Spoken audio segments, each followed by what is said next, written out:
Voilà, nous sommes de retour après avoir suivi religieusement Lewis Moussa Kanda, le fondateur de OGVS depuis Pointe-Noire, qui nous expliquait le fondement de son mouvement spirituel. Et dans Aréam, ce matin, nous parlons de Melchisedec, mais aussi de l'ordre de Melchisedec.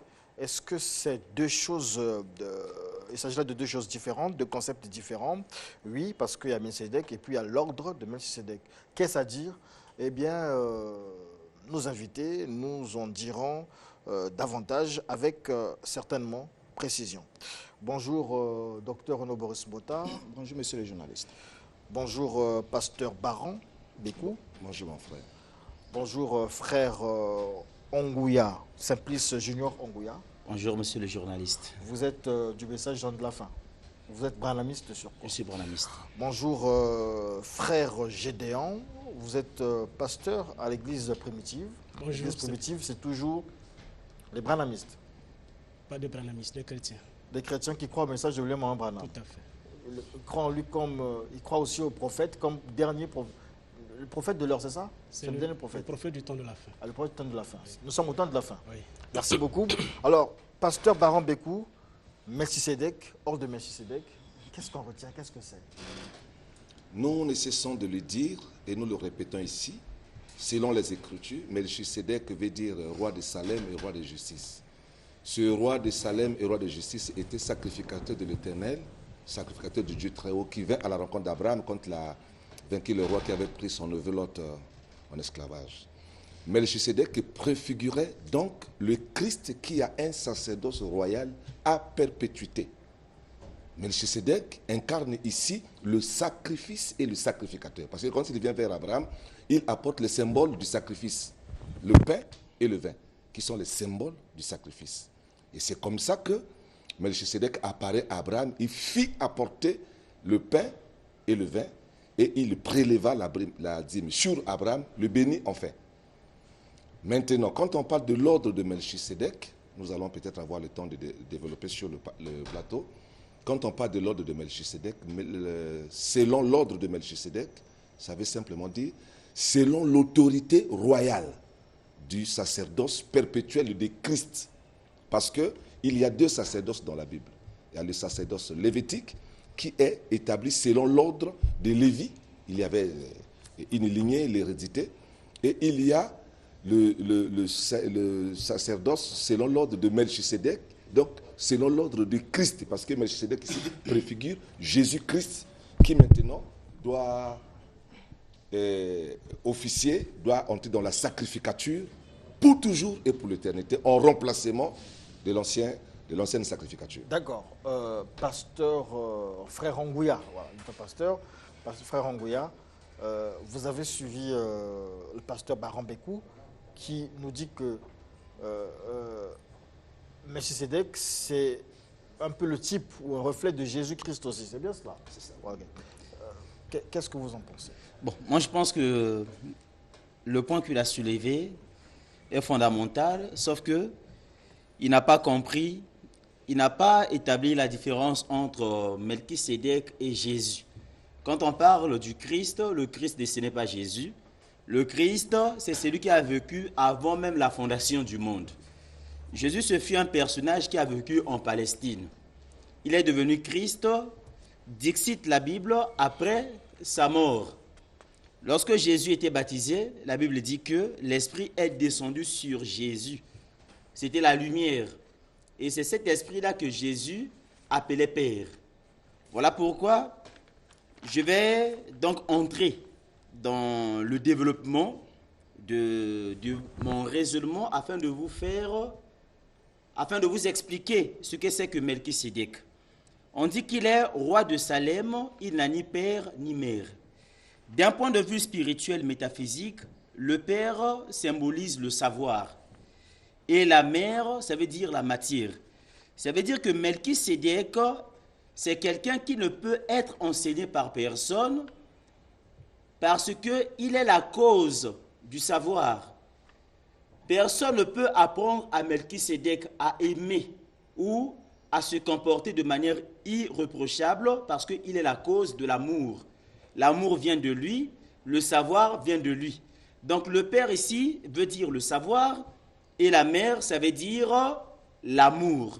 Maintenant, Melchisédek, c'était un dieu enmorphé. Ça veut dire que c'est un dieu qui change de forme, il change de morphologie, mais il ne change pas de nature. Voilà pourquoi quand Abraham l'a rencontré pour la première fois, il était un homme, il a causé avec Abraham.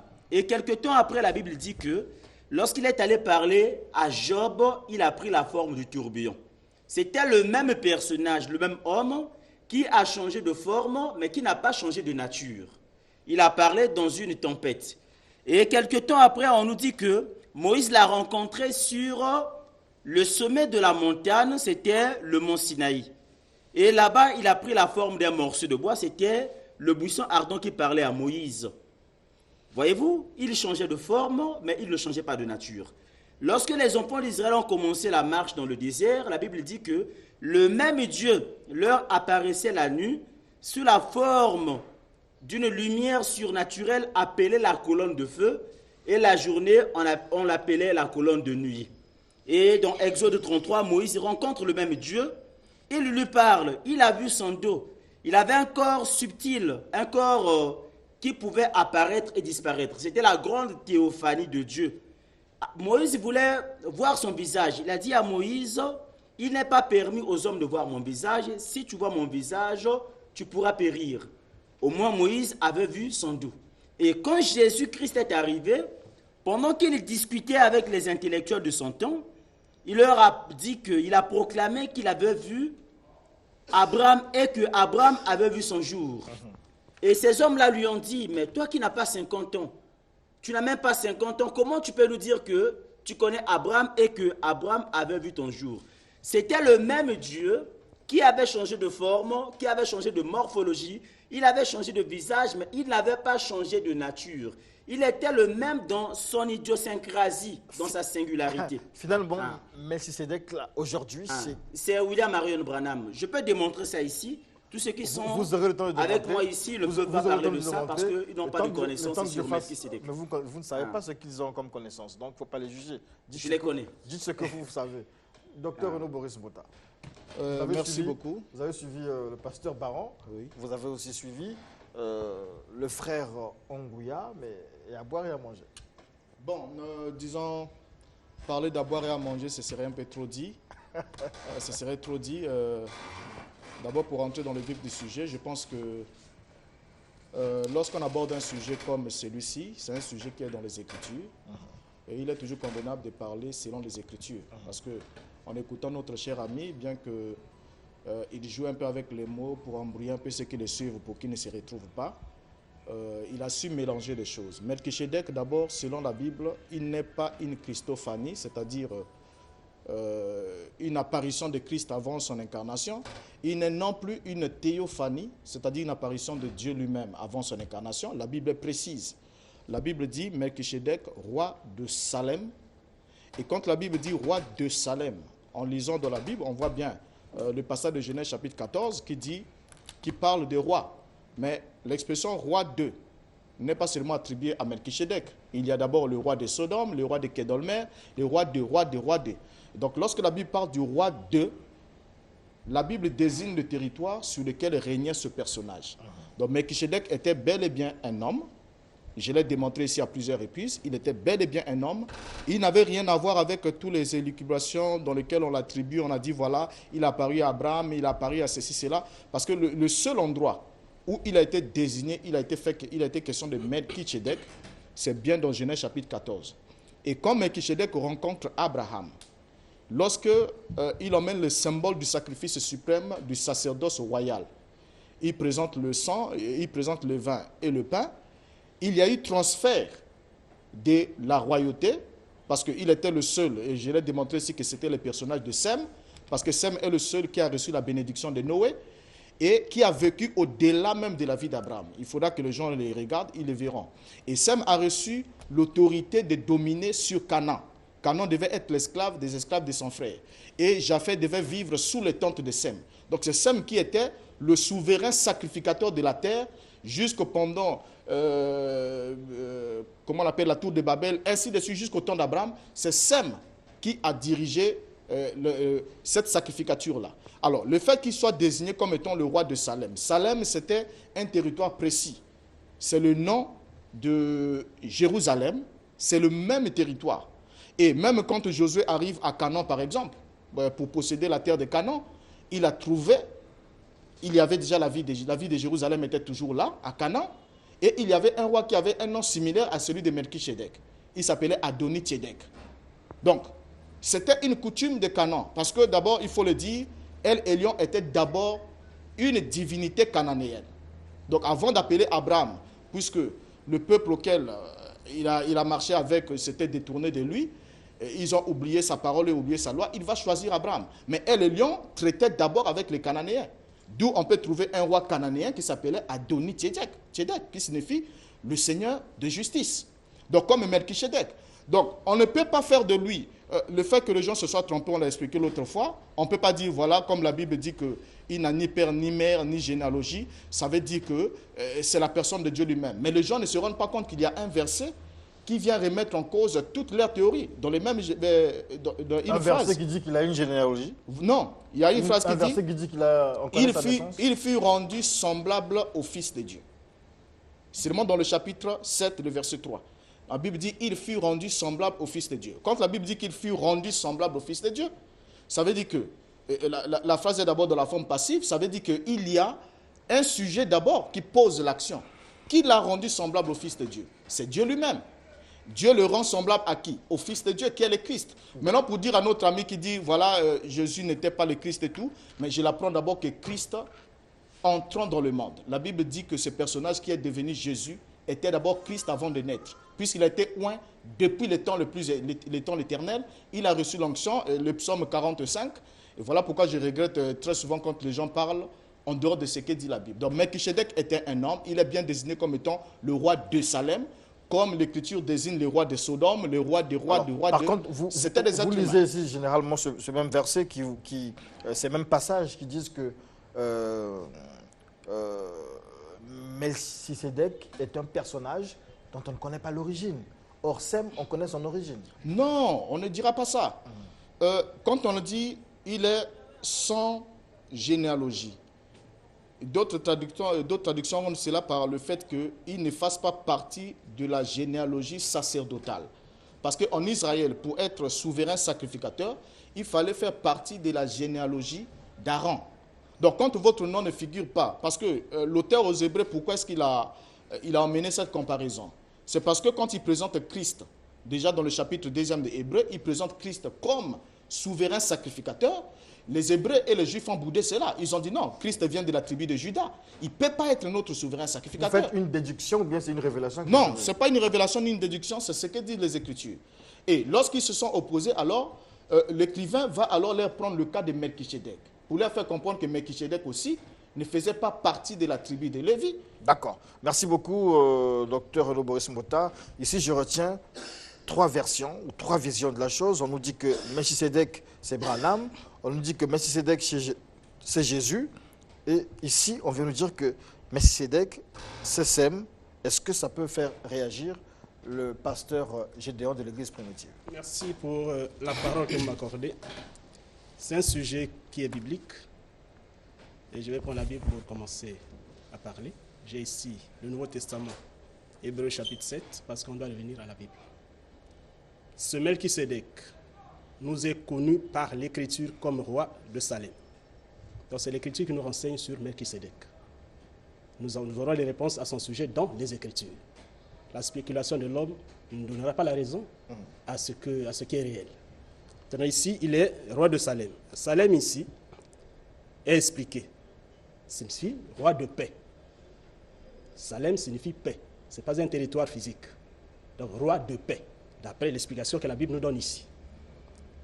Et prêtre Dieu très haut. Il a rencontré Abraham quand celui-ci revenait de l'expédition victorieuse contre les rois et il a béni. Abraham lui a donné la Bible de tout. Qui est ce personnage mystérieux? Ça, c'est la version parole vivante. Qui est ce personnage mystérieux? Son nom Melchisedec signifie roi de justice. Ensuite, il porte le titre de roi de Salem. Roi de Salem, ce qui veut dire roi de paix. Roi de Salem signifie roi de paix. Donc c'est le prince de la paix. C'est lui le garant de la paix. C'est ce qui signifie son nom. Et vers le verset 4, on dit que c'était un homme. Mais le verset 3 nous montre que c'est un homme mystérieux. Comme c'est un mystère, l'homme spécule à ce sujet. Les théologiens ont parlé de cela.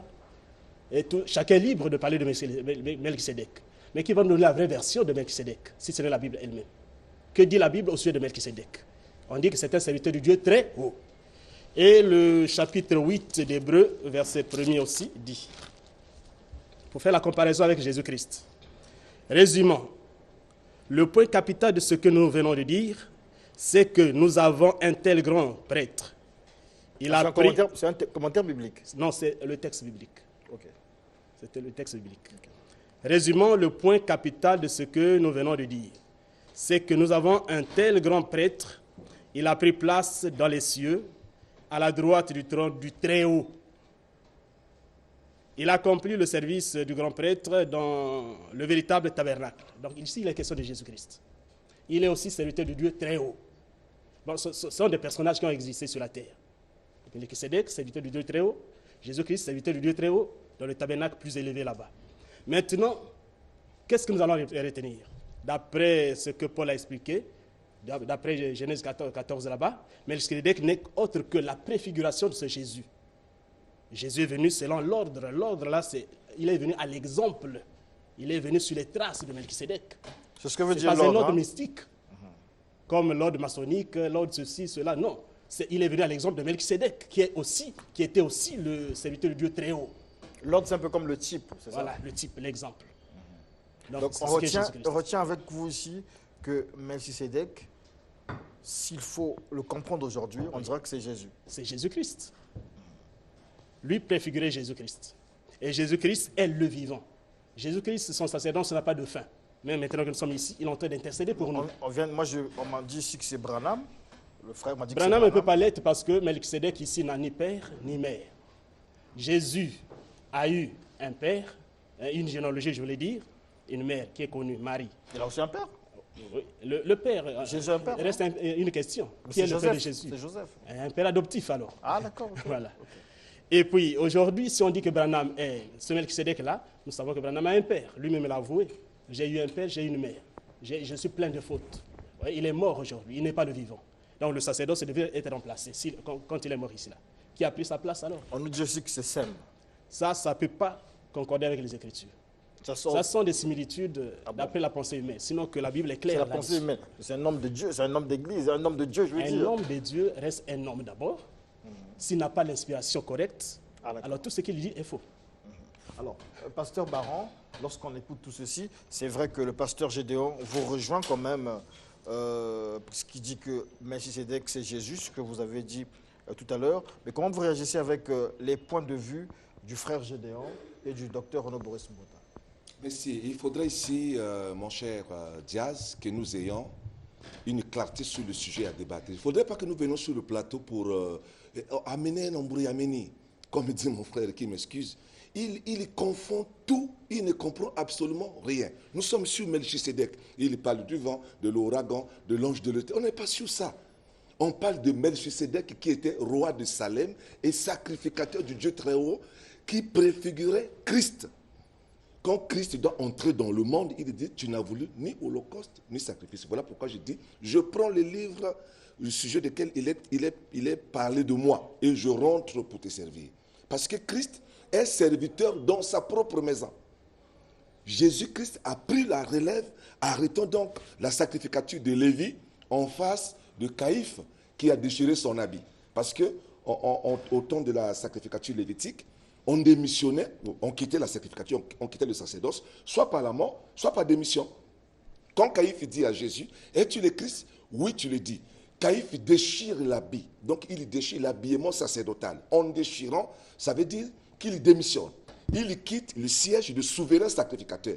Quand il déchire en face de Jésus, il déchire, ça veut dire qu'il fait passation de pouvoir. Ça veut dire qu'à compter d'aujourd'hui, notre sacrificature, l'ordre de la sacrificature selon Lévi s'arrête. Je déchire cet habit. Il déchire et Jésus-Christ rentre pour commencer maintenant la sacrificature selon l'ordre de Melchisédek. Donc Melchisédek est la préfiguration de Christ simplement. Il n'est ni Seth ni Branham. Non. Et comme a dit mon frère, que le Seigneur le bénisse, Salem n'est pas un territoire biologique. Salem veut dire paix. Maintenant, quand on parle de Salem, Jérusalem n'existait pas encore. Alors, lorsque vous dites que Jésus ou Melchisédek typifie Jésus, je vais comprendre. Pour vous, Jésus est Dieu ou fils de Dieu? Jésus est fils de Dieu, Jésus est Dieu. Il est Dieu. Oui. Ça veut dire que Melchisédek, c'est Dieu aussi. Oui, Dieu ici vient rencontrer Abraham. Il vient sous forme de sacrificateur de l'Éternel. Il est Dieu au service de Dieu. C'est ça. Il est Dieu au service de Dieu. Parce que la Bible nous dit que Moïse a servi dans la maison comme serviteur. Mais Jésus a servi dans cette même maison comme propriétaire de la maison. Mais lorsque le docteur Bota dit que c'est Sem, il a des raisons, il a bien donné des arguments ici. Sem existe avant Abraham. Melchisédek est venu rencontrer Abraham pour que la sacrificature commence. Il amène le pain et le vin qui sont les symboles du sacrifice. Sem est déjà passé. C'est à partir d'Abraham qu'il y a une alliance que le Seigneur fait avec l'homme. Si je peux bien comprendre les deux pasteurs, ça veut dire que Melchisédek n'a jamais vécu, si on va le dire comme ça, sinon il n'a vécu que le jour qu'il a rencontré Abraham. Il vit de l'éternité en éternité. L'apparition physique, c'est la seule. L'apparition physique, c'est la seule. Il vient commencer une sacrificature avec Abraham. Alors, docteur Renaud Boris Bota, on tire sur vous, vos arguments tombent. Parce que le pasteur ici dit que ce que vous dites, ce n'est pas biblique. Ça, c'est des histoires, comme on dit peut-être de Google, ou je ne sais pas, vous avez ramassé où? Réaction? Bon, mais ce qui, excusez-moi un peu les termes, nous sommes dans un plateau religieux. En écoutant mes deux chers amis, le pasteur Baron que j'aime beaucoup, que je respecte, qui est un ami, et le pasteur que je viens de découvrir aussi sur le plateau, je me rends compte combien ils sont confus. Combien ils sont confus parce que ils parlent du serviteur du Dieu très haut. Melchisédek est serviteur de El Elyon. Et je l'ai précisé ici, j'ai dit, l'écrivain qui a parlé dans Genèse chapitre 14, excusez-moi, lorsqu'il parle, avant de dire Melchisédek, roi de Salem, ce sont des termes simples. C'est-à-dire, avant de chercher à comprendre la Bible dans sa profondeur, il faudra d'abord comprendre la Bible dans sa surface. Maintenant, quand la Bible dit roi de Salem, la Bible ne parle pas du roi de Salem seulement, la Bible parle du roi de Sodome, roi de Kédolmer, roi de. Donc lorsque le terme roi est suivi du nom d'un territoire, il s'agit d'un être humain. Et quand mon ami dit que Salem n'est pas un territoire physique, c'est archi faux. Qu'il lise la Bible, qu'il lise dans sa Bible. Le psaume chapitre 76, verset 3, qui dit « Sa tente est à Salem », parlons de El Elyon, « Sa tente est à Salem et sa demeure à Sion ». Et Salem ici, c'est le diminutif de Jérusalem. Parce que Jérusalem signifie roi de paix. Non. Et Salem, excusez-moi mon cher ami, c'est le temps de parole.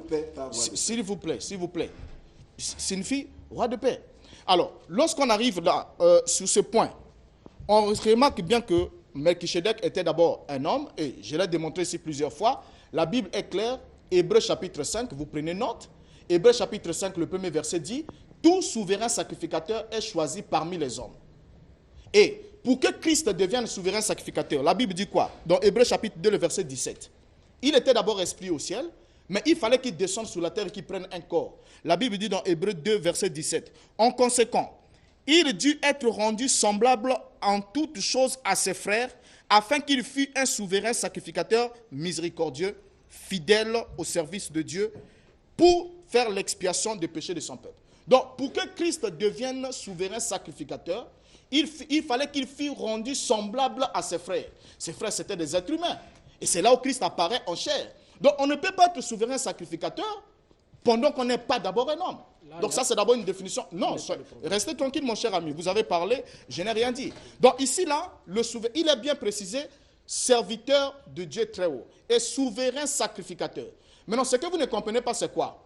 Lorsque Melchisédek rencontre Abraham, je réponds d'abord à mon cher ami ici, qui doit encore réviser cette notion, pour savoir que Sem a vécu 650 ans.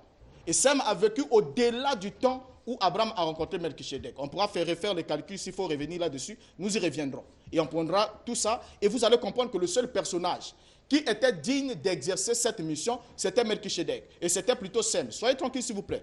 Sem, qu'est-ce qu'il va faire? Sem reçoit la bénédiction de Noé.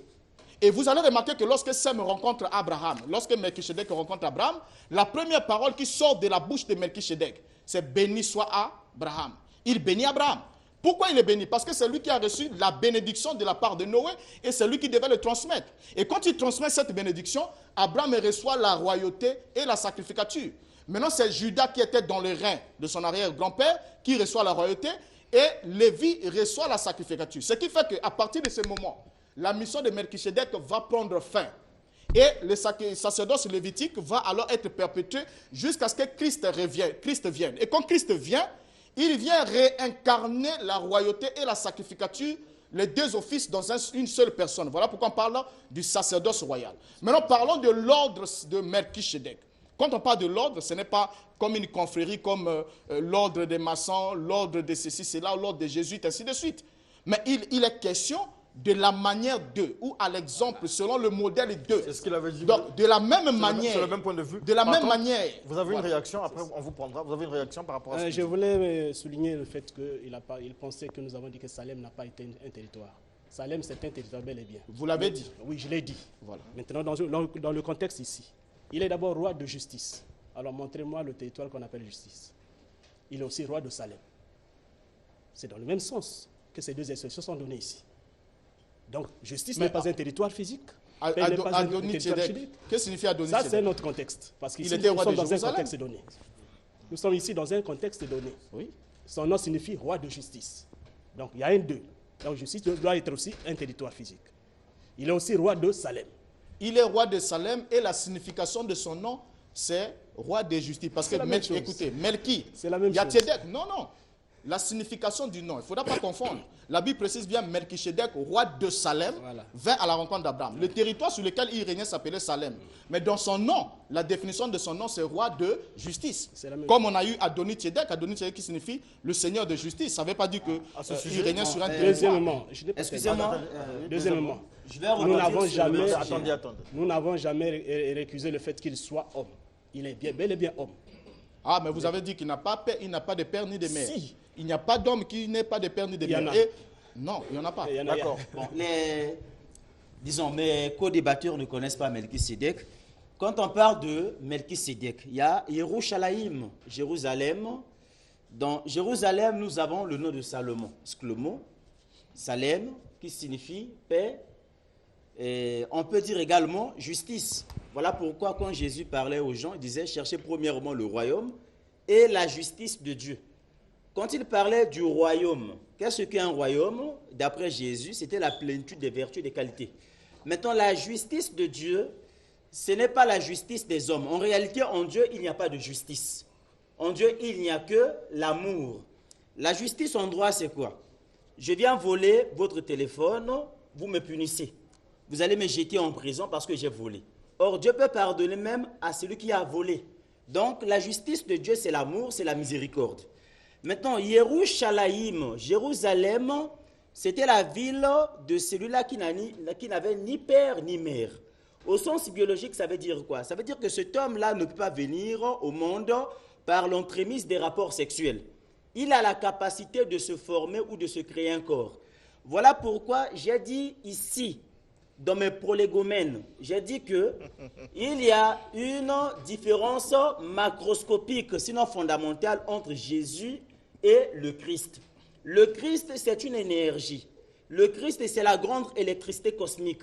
C'est la personne de Dieu, c'est un homme invisible. C'est la grande théophanie. Toutefois, une parenthèse. Maintenant, Jésus, c'est un corps physique. William Marion Branham est né Jésus, des rapports sexuels. Non, Branham n'a ni père ni mère. Jésus, suivez s'il vous plaît. Ne me coupez pas le sifflet. Allez-y. Maintenant, Melchisedec, pour venir au monde, il devait se créer un corps. Ce corps-là, c'est le corps de Jésus. Un corps qui n'est pas venu au monde par le moyen des rapports sexuels. Maintenant, quand Jésus est mort, Paul a rencontré le même Dieu. C'est ainsi que j'ai parlé de l'anthropomorphisation. J'ai dit que ce Dieu-là peut changer de forme. Paul a rencontré une lumière qui lui a parlé. Saul, Saul, pourquoi me persécutes-tu? Ça veut dire que c'était le même Dieu qui avait changé de forme. Mais il était resté le même dans son excéité, dans son essence, il était le même. Et Paul a promis que... Même nature, mais forme et diverse. Paul a promis que ce Dieu-là reviendra. Paul n'a pas vu un homme comme Pierre, il a vu la lumière. Il a promis que la lumière reviendra au temps de la fin. Pour Paul, ce Dieu-là, c'est la lumière. Voilà pourquoi il a écrit dans Hébreux 13:8, il a dit « Jésus-Christ est le même hier, aujourd'hui, éternellement ». Mais pourquoi Jésus-Christ est le même hier, aujourd'hui, éternellement? Il est le même, excepté son corps physique, pas avec le même corps. D'accord, il y a le pasteur Gédéon qui veut faire tomber vos arguments. Ah oui, et ici Branham lui-même avoue ceci. Dans la brochure, sa brochure, qui est ce Melchisédek? Et j'ai également des citations à vous donner. Il n'y a pas de Non, problème. on va l'écouter. Je lis juste une phrase. Ah, d'accord. Il dit, j'ai eu un père et une mère. Vous aussi.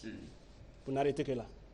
Vous arrêtez que Et là. la Bible dit, Non, Quand on dit lorsque que la vous- le présenté prophète a Jésus, dit là dans la brochure. voici celui de qui Moïse avait parlé et les prophètes aussi, Jésus, fils de Marie et fils de Joseph. C'est bien écrit dans la Bible. Il était fils de Joseph. Vous savez que Jésus, on lui donnait le sein par sa mère, Marie. Jésus a été Qu'en circoncis. dites-vous de ceci? Il appelait Joseph père. Et Branham aussi, il pouvait appeler Charles Branham père. Mais il n'était pas son père. Surtout que le nom de Jésus, ce n'est pas le nom de Dieu, Yoshua. C'était le nom de son grand-père dans sa généalogie. Lorsque vous venez tout le temps pour dire que c'était un nom sacré, c'était le nom de son grand-père, Yoshua, Jésus. J'ai discuté avec le vieux Mbota. Malheureusement, il fuit les débats. Quand il me voit, il ne peut pas m'affronter. peur de Il a vous. très peur de moi. Ah là là. Il me connaît. Quand il me voit, il dit que le petit est très zélé. C'est ce qu'il dit souvent. Non, écoutez. Ne prenez pas ce luxe-là de vouloir paraître ce que vous n'êtes pas. Hein? Déjà, en racontant toutes les histoires que vous racontez sur Branham, déjà, je vous l'ai dit plusieurs fois, vous êtes de ceux qui ne croient pas, qui prétendent croire William Branham pendant que vous ne le croyez pas. Déjà là, votre ami vous a donné une déclaration de Branham que vous remettez en cause. Et dans la brochure même intitulée « Qui est ce Melchisédek ?» Alors, j'aimerais d'abord attirer votre attention sur un fait. Le personnage est biblique. La question est biblique, le personnage est biblique. Les réponses aux questions bibliques doivent être puisées dans la Bible. On n'a rien à faire avec... Mais je ne sors pas de la Bible. Je suis en train de préciser le débat. Nous sommes toujours S'il vous plaît. dans la Bible. S'il vous plaît. On doit d'abord retenir un élément important. Lorsqu'il a dit qu'il est sans père ni mère, il ne signifie pas que ce soit la personne, le personnage de Dieu lui-même. Je vous ai demandé un élément important. Quand la Bible dit « il fut rendu semblable au Fils de Dieu », qui l'a rendu semblable au Fils de Dieu?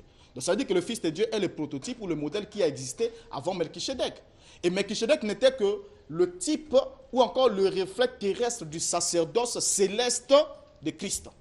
Et il l'a fait, puisque El Elyon est le Dieu du ciel et de la terre, Melchisédek a servi dans un sanctuaire terrestre unissant la royauté et la sacrificature. Maintenant, après Melchisédek, vous ne trouverez pas en Israël quelqu'un qui avait en même temps la royauté et la sacrificature. Ce n'était pas possible. Quand Osias a voulu exercer la sacrificature, il a été frappé. Donc c'était séparé jusqu'à ce que Christ revienne. Et c'est là qu'on parle aujourd'hui du sacerdoce royal. Et Jésus est fait souverain sacrificateur à la manière de Melchisédek. Alors, ici, là, quand on parle de la généalogie, son père, son mère, ça ne veut pas dire que c'est quelqu'un qui n'était pas né, qui n'avait pas de parents. D'accord. Et je l'ai signifié ici, il y a un verset, je lis juste ce verset, Néhémie chapitre 7, le verset 64. Dit ceci: ils cherchaient leur titre généalogique, mais ils ne le trouvèrent point, on les exclut du sacerdoce. Donc là, il y avait des sacrificateurs qui exerçaient. Mais quand on a cherché leur titre généalogique, on ne le trouvait point. Et on n'a pas trouvé leur titre généalogique où? Ça ne veut pas dire qu'ils n'avaient pas de généalogie, ils n'avaient pas de parents. Mais on n'a pas trouvé leur titre généalogique dans la généalogie lévitique. Alors, et quand on n'a pas trouvé, on les a exclus. Mais c'est des gens qui avaient bien une généalogie on reste dans biologique. l'éternel questionnement, mais je vais aussi lire le message de téléspectateur qui dit, en fait, c'est cette question, s'il est réellement homme, comme le dit Mbota, donc Melchisédek, comment se fait-il que la Bible souligne qu'il est éternel? En une minute. Non, la Bible ne souligne pas qu'il soit éternel. La Bible précise que c'est Christ qui fut fait souverain sacrificateur selon l'ordre de Melchisédek, et il a reçu une sacrificature qui n'est pas transmissible. Avis contraire? Parce qu'il vit éternellement. La Bible souligne-t-elle qu'il est éternel? Il n'a pas de commencement de jour ni fin de vie. Ça veut dire qu'il Il est n'a pas de éternel. commencement de jour sacerdotal, parce que dans le sacerdoce C'est lévitique, pas précisé comme ça. mais il y a des versets. On a Attendez, dit, mon il cher demeure ami. sacrificateur à perpétuité. Celui qui demeure sacrificateur à Suivez perpétuité, c'est Jésus. Jésus Non, qui fut suivez sacrificateur le grand selon l'ordre Bota, de vous ne Melchisédek. connaissez pas la Bible. Lisez la Bible. Jésus Lisez est le le verset temple dans lequel vivait l'esprit de Melchisédek. Lisez Jésus a eu la un Bible. commencement, suivez. Jésus est mort. Or, Melchisédek, on dit de lui qu'il n'était pas mort. Quand Abraham l'a rencontré, après la rencontre avec Abraham, on ne parlait plus de Melchisédek. Et quelques temps après, c'est Moïse qui l'a rencontré. Ça veut dire que cet homme-là soyez tranquille. Moïse a rencontré Melchisédek. Non, il n'y a aucun verset qui dit que Moïse ait rencontré Melchisédek. Mais c'est le même Dieu, suivez. Non, ce n'est pas Dieu. Nous avions dégagé la dit définition de ce concept. Non, on a dit, il a bien dit, Melchisédek, roi de Salem, sacrificateur de El Elion. Il ne pouvait pas être lui-même Dieu du ciel et de la terre et être en même temps sacrificateur à son propre service. Dans les borborigmes, ce n'est pas possible. Dieu au service de Dieu. Non, c'était un non, être c'est Jésus qui a fait à l'image de Melchisédek. Ça veut dire quoi? Ça veut dire que Jésus était un corps, un homme qui pouvait manger. Or, Melchisédek ne pouvait pas manger parce que son corps à lui n'était pas semblable à nos corps. Il devait se physicaliser. Ça veut dire qu'il devait avoir un corps physique pour venir au monde. Mais quand Jésus est mort, il a abandonné ce corps. Il est allé vivre dans un autre corps. On va écouter le pasteur Gédéon. Avec la lecture du verset 8 d'Hébreux 7. Allez-y. Et ici, ceux qui perçoivent la dîme sont des hommes mortels. Mais là, c'est celui dont il est attesté qu'il est vivant. Là, il est question de Melchisédek. Il n'est pas mortel. Non. Qui est-il alors? Mais quand on dit que celui qui a attesté qu'il est vivant, Oui. Il n'est pas mortel. non, c'est simple. Soyez tranquille, mon cher. C'est simple. La Bible dit que El Elion n'est pas le Dieu des morts. Mais la Bible précise qu'il est le... Attendez, c'est la Bible qui le dit, non? Vous êtes libre. Mais pourquoi vous Je bougez vous ai pas contre les interrompu. Écritures? Vous êtes On dit qu'il n'est pas le Dieu des Allez-y. morts. Et le même verset qui dit qu'il n'est pas le Dieu des morts dit qu'il est le Dieu d'Abraham, d'Isaac et de Jacob. Et pour lui, pour Dieu, Abraham, Isaac et Jacob étaient vivants. Pourquoi? Parce qu'ils ont reçu la vie de Dieu dans leur âme en préfiguration de l'œuvre que Christ devait accomplir. Donc tout homme qui reçoit la vie de Dieu dans son âme, il est vivant. Ça ne veut pas dire que c'était un être Merci qui n'avait pas de beaucoup forme d'avoir de vie biologique. participé au débat. Merci beaucoup. Sur l'ordre de Melchisédek, j'ai eu votre point de vue. L'ordre de Melchisédek, c'est quoi? En moins d'une minute. Bon, l'ordre de Melchisédek, c'était l'ordre des hommes. Aujourd'hui, Oui. c'est le message de Branham. Les hommes qui sont nés de nouveau. Ah, d'accord. Les hommes qui ne se comportent pas comme les hommes de ce monde. D'accord. L'ordre de Melchisédek, C'est le modèle de Christ.